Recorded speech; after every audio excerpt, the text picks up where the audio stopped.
Bonjour à toutes, bonjour à tous, bienvenue dans cette chronique cinéma qui, je l'espère, chaque semaine vous donne envie de sortir et d'aller au cinéma. Avant de vous donner mes sélections de cette semaine, il y a un film de cette semaine que j'ai sélectionné pour vous, un film spécial pour les fêtes de Noël. Et à propos de fêtes de Noël, justement, sachez que c'est cette fois ma dernière émission pour cette année. Rassurez-vous, les programmes d'RCF continuent, mais les programmes d'RCF sont adaptés en fonction effectivement des fêtes de fin d'année, des fêtes de Noël que je vous souhaite joyeuses à vous et à vos proches. Mais rassurez-vous, je vous l'ai dit, les programmes d'RCF continuent, ils ne sont simplement adaptés, et nous on se retrouve donc l'année prochaine en 2025 début janvier pour une nouvelle saison cinématographique. Ceci étant dit, voici donc ma première sélection pour cette semaine avec un coup de cœur. Pourquoi? Parce que c'est une personne assez célèbre qui n'a jamais ou très peu été adaptée au cinéma. Il s'agit de Sarah Bernhardt, c'est le titre du film, Sarah Bernhardt la divine. Le film est réalisé par Guillaume Niclou, avec notamment Sandrine Kiberlin, Laurent Lafitte et Amira Khazar dans les rôles principaux. Alors ce film se passe dans la fin des années 1800 à Paris, en 1896 précisément, où Sarah Bernhardt est au sommet de sa gloire. C'était une icône à son époque, c'était la première star mondiale, comédienne et aussi amoureuse. Elle était libre, elle était moderne, et elle a défié toutes les convictions, et vous allez découvrir dans ce film un peu le personnage caché qu'était Sarah Bernhardt. Et il faut savoir également que c'est Sandrine Kiberlin qui incarne ici Sarah Bernhardt, vous l'aurez compris, et ce n'est pas la première fois que Sandrine Kiberlin se glisse sous les traits d'une artiste, puisqu'il y a 11 ans, dans le film Violette, eh bien, elle incarnait ici Simone de Beauvoir, donc c'est la deuxième fois qu'elle incarne un personnage important et très important encore une fois cette fois-ci avec Sarah Bernhardt la divine.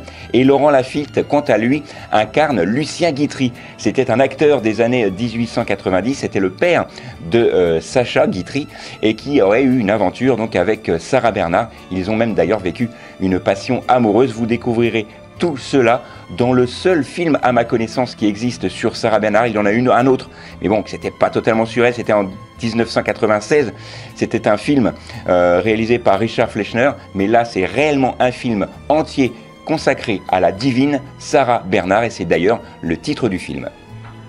Autre sortie, et je vous l'ai dit en préambule, nous sommes en pleine période de fête de fin d'année, et j'ai envie de dire en période de Noël, n'en déplaise à certains, nous sommes vraiment en période de Noël, et c'est tant mieux. Et le film s'intitule d'ailleurs Un Noël en famille.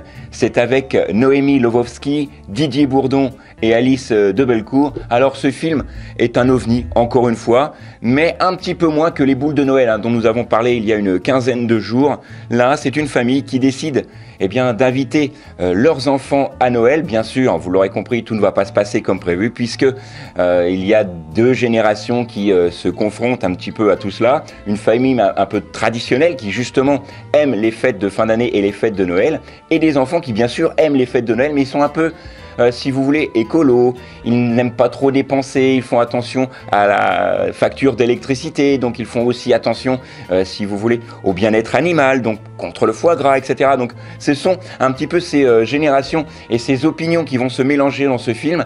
C'est très intéressant et c'est mis sur le forme de l'humour. C'est ça qui fait la force de ce film, Un Noël en famille.